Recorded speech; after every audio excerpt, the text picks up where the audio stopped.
Hello everyone, Emily Schmidt here, and I'm here to talk country music. Now, before half of you click away, this podcast is for two types of people.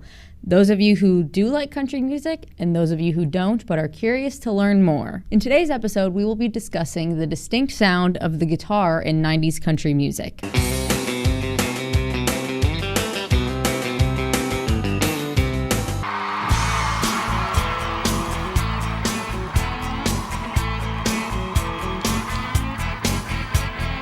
Now, before I did this research, I was not at all someone who knew about guitar. I had learned probably 4 chords on a guitar like 5 years ago and have never touched it since. So I learned a lot when I was looking up how to get this distinct sound from the guitar. I first started looking at distortion, because I knew that this guitar sounded different than the electric guitars that I have heard before. So I just looked up on YouTube different types of guitar distortion and found a video from Marty Schwartz from Marty Music. Now, if you are familiar with guitar, these terms won't be new to you, but they were new to me. So first off, every guitar has what's called a clean tone, meaning what the guitar sounds like without any distortion or additions to the sound. Here's my clean tone.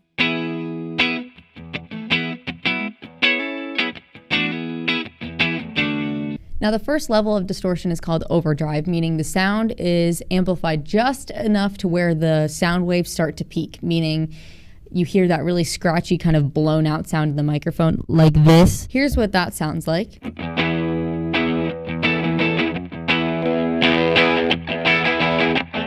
Then the second level of distortion is just called distortion. It's really similar to overdrive, except it's amplified a little bit higher to where the sound waves are higher than peaking level. So you get a really, really gritty tone to the music. Here's that.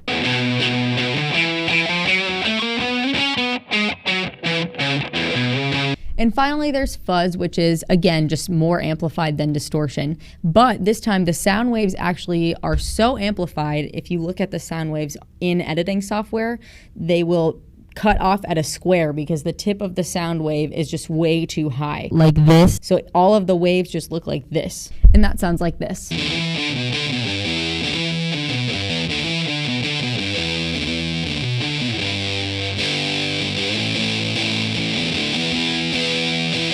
Now, as you can hear, none of these sound like the country music guitar that I'm referencing. And so I had to go a little bit more specific in my search. So the next search I looked up on YouTube was just country music guitar sound. And I found someone from Wampler Pedals, meaning the pedals that you can plug into amps to change the sound of guitars. Now, in his videos, he was clearly not speaking to someone like me. He was speaking to someone who knew more about guitars. He was using a lot of jargon. He was really focusing in on the equipment that he was using and not really explaining what it did, just showing the different settings where the knobs were turned and everything. And he kept talking about someone named Brent Mason, which if you listen to country music, you might be like, Brent Mason, oh my God, I know him. But I had never heard of him before. But he kept saying, oh, Brent Mason, he's so good. Brent, I love Brent. Brent would do this. This is how Brent does it. I'm like, who is Brent Mason? But lucky for me, the YouTube algorithm had already figured out what I was trying to look up and suggested right at the top another video with the name Brent Mason in it. So I clicked on it. It was a YouTube video called Chicken Pickin' Brent Mason Basics from a guitar player named Andy Wood. So in the beginning of this video, Andy Wood is just plucking along on his guitar, and I was like, wow, this is the exact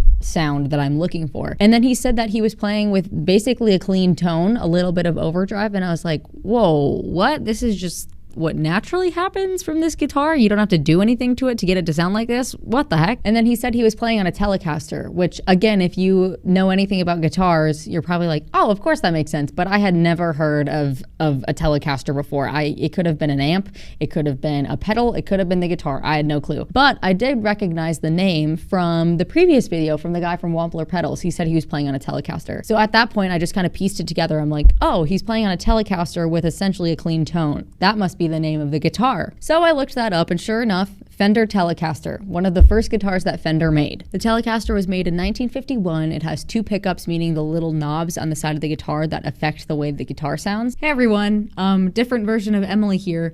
So it turns out the day after I recorded this, I found out that Minot State actually hired on a new guitar faculty member. So I sent him the footage that I recorded to have him double check everything and make sure that what I was saying was factual. And he just had a couple additions to what I'm saying to include that also add to the country music sound. The first one that he included, like I just mentioned, there are a couple pickups on the Telecaster guitar. He mentioned that it's specifically the bridge pickup that makes the guitar sound twangy and like country music. Then you will see yet a third version of Emily because I had some technical difficulties. So yeah, keep an eye out for those. And some people who use it are George Harrison, Muddy Waters, Brad Paisley, Keith Urban, The Clash, and the Foo Fighters. So there's a diverse range of artists who use it. Of course, some country music, but some punk and some grunge music in there as well. Now, to really illustrate that the clean tone of the Telecaster is the distinct sound of the guitars in country music, I'm also going to tell you about the Stratocaster, which is the next guitar that Fender made. The Stratocaster was made in 1954, 3 years later than the Telecaster, and it has 3 pickups instead of 2. Some artists that use the Stratocaster are Buddy Holly, Jimi Hendrix, Eric Clapton, Stevie Ray Vaughan, and Slipknot, my dad's favorite band. Now I'll play 2 clips of these guitars, first the Telecaster and then the Stratocaster, and you can really hear the difference in tone between these two. Both of these clips are from a YouTube channel called In the Blues.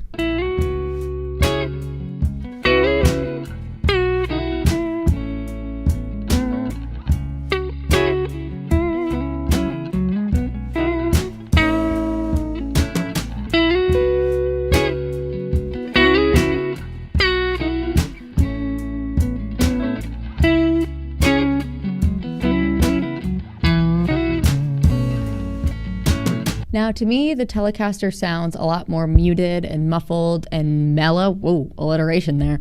More muted and muffled and mellow than the Stratocaster, which sounds a little bit more edgy and a little bit more sharp. But the tone isn't the only thing that makes the country guitar sound in 90s country music. It's not the only thing that makes it distinct. There's actually a different way of playing it called chicken pickin', like Andy Wood titled his video. So I learned about chicken pickin' on a website called sweetwater.com. There are 2 techniques to playing the guitar that make it chicken pickin' style. The first is popping the strings, meaning plucking them really hard so they snap back on the neck of the guitar.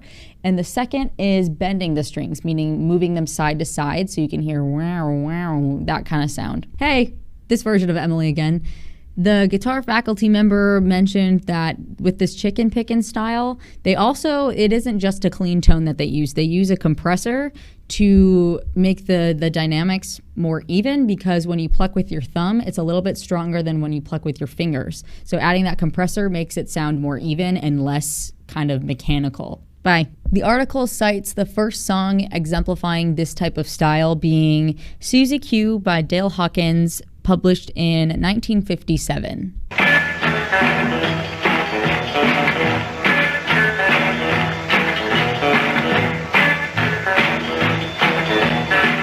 So the man who kind of coined this style of playing is James Burton. James Burton has quite the resume under his belt.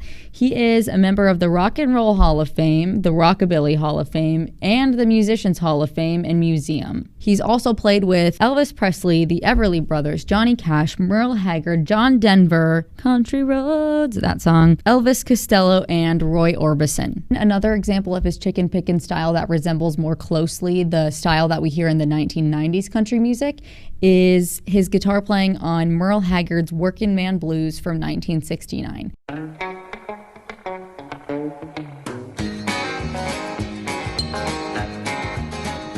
So more recently, the man who the guy from Wampler Pedals kept referencing and the man in the title of Andy Wood's video is Brent Mason. He is the pinnacle of chicken pickin' in the 1990s country scene. He first got his start on Chet Atkins' Stay Tuned album in 1985. He's also played for George Strait, Alan Jackson, Shania Twain, Brooks and Dunn, and the Zac Brown Band. Those are all names that I was familiar with even before I started learning about country music. So he's a pretty big guy. But the most wild example of Brent Mason's chicken pickin' is on Brad Paisley's song Play. It's insane. He won a Grammy for it.